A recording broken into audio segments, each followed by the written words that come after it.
Kata Rasulullah, sebelum kiamat akan muncul terlebih dahulu 10 tanda besar kiamat. 10 tanda besar. Dan tanda besar ini seluruh manusia sedunia menyaksikannya. Yang pertama, kata Rasulullah, adalah bumi diselimuti oleh kabut debu bersatu dengan asap yang sangat tebal sehingga bumi tidak bisa ditembus oleh cahaya matahari. Bumi gelap gulita selama 40 hari 40 malam. Peristiwa ini disebut dengan dukhon. Apa? Dukhon, ya. Bumi gelap gulita selama 40 hari 40 malam, cahaya matahari tak masuk, dan dianya adalah bersatunya asap dengan debu. Teraba sangat tebal lagi, panas, menyelimuti bumi 40 hari 40 malam. Dukhon ini terjadi karena hantaman meteor dari ruang angkasa.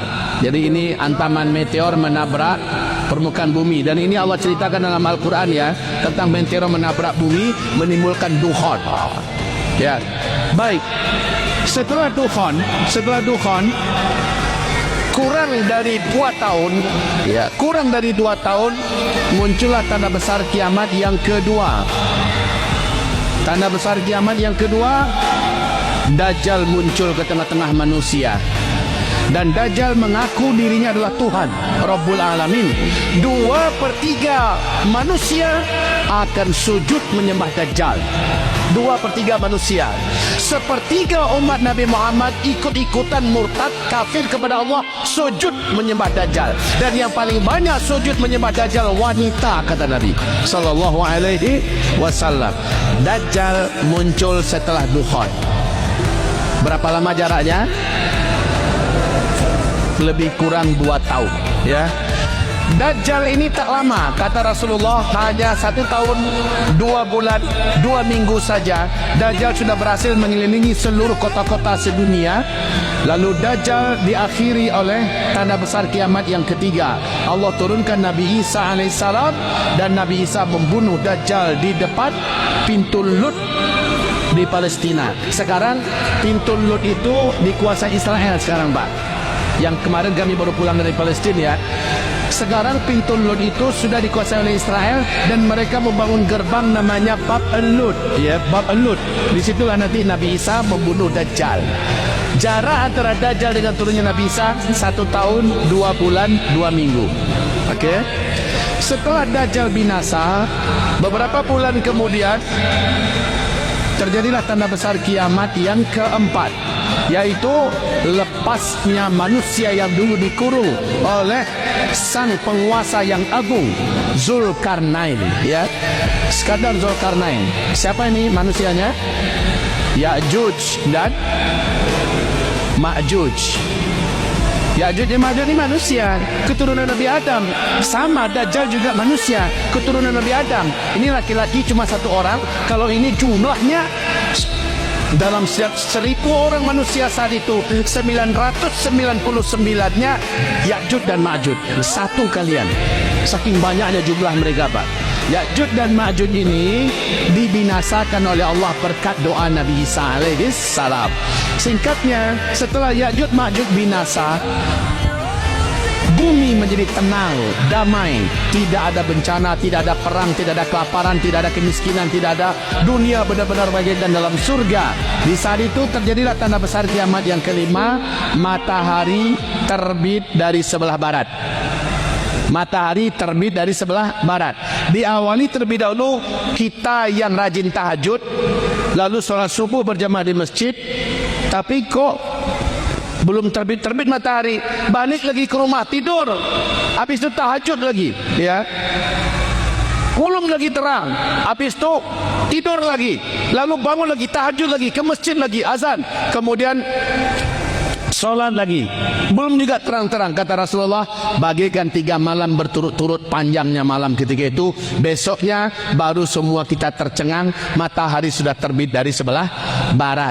Tapi matahari ini terbit di sebelah baratnya hanya sekali saja. Pas pertengahan siang, dia balik lagi tenggelam di sebelah barat kayak biasa. Besoknya normal, terbit lagi di sebelah timur, hanya di waktu duhanya terjadi tanda besar kiamat yang keenam, dan ini Allah sebutkan dalam Al-Quran surat An-Naml ayat 82, yaitu binatang raksasa di dalam perut bumi namanya Dabbatul Ardi.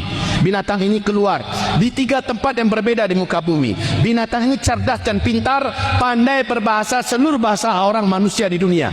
Ya, dengan cepat dia menangkapi manusia, dan dia membawa tongkat Nabi Musa dan cincin Nabi Sulaiman. Bila yang ditangkapnya orang kafir, cincin Nabi Sulaiman diusapkan ke bila yang ditangkapnya adalah orang beriman, cincin Nabi Sulaiman diusapkan ke wajahnya. 1 kali usap, wajah ini pun menjadi bening, bersih dan bercahaya putih. Bila yang ditangkapnya orang kafir, ujung tongkat Nabi Musa diketukkan ke ubun-ubunnya, maka wajah orang itu pun menghitam dan gelap. Sehingga manusia ketika itu sangat mudah menandakan ini orang beriman, ini orang kafir, hanya melihat bagaimana warna wajahnya. Baik, binatang ini terakhir muncul dan tenggelam di Mekah. Ini terakhir. Setelah itu barulah terjadi tanda besar kiamat yang ke-7, dan orang Islam hanya diizinkan menyaksikan sampai yang ke-7. Apa itu yang ke-7? Yang ke-7 adalah angin yang lembut berbau wangi kesturi akan berhembus dari negeri Yaman, membungkusi dengan cepat seluruh muka bumi. Siapa saja orang-orang beriman yang sudah dikasih tanda wajah-wajahnya oleh Dabbatul Ardi kemarin, orang beriman ini akan tersentuh oleh angin lembut dari Yaman itu. Ketika terhirup olehnya angin, wangi, sejuk, berbau kesturi, tersentuh sedikit saja, langsung orang beriman ini di tempat itu, saat itu juga langsung meninggal dunia. Walaupun orang itu sedang di gunung, sedang di gua, sedang di pulau, dimanapun saja, angin lembut ini mewafatkan seluruh umat Nabi Muhammad sallallahu alaihi wasallam yang beriman secara serentak. Dan mana sumber angin ini? Dari Yaman. Baik Bapak Ibu, maka kami mengistilahkan tanda besar kiamat yang nomor 7 dengan kami sebut dengan istilah finish. Finish itu apa? Akhir. Akhir dari apa? Keberadaan orang Islam yang ada iman di dadanya, ini terakhir nih. Setelah itu, tanda besar kiamat yang ke-8, 9, 10 tidak akan disaksikan lagi oleh orang yang beriman. Yang hidup di sini adalah orang-orang yang tidak kenal Allah sama sekali. Paham? Berarti merekalah yang akan menyaksikan kiamat besar, kehancuran alam semesta. Ini kabar baik apa kabar buruk? Kabar baik apa tidak? Kabar baik. Berarti kita orang Islam yang beriman, insya Allah tidak akan menyaksikan kehancuran alam semesta yang maha mengerikan itu. Alhamdulillah. Kecuali kalau ada orang Islam ketika Dajjal keluar, dia termasuk yang tidak pandai mempertahankan imannya, dia sujud menyembah Dajjal, berarti dia tidak akan wafat nanti di tanda besar kiamat yang ke-7. Paham?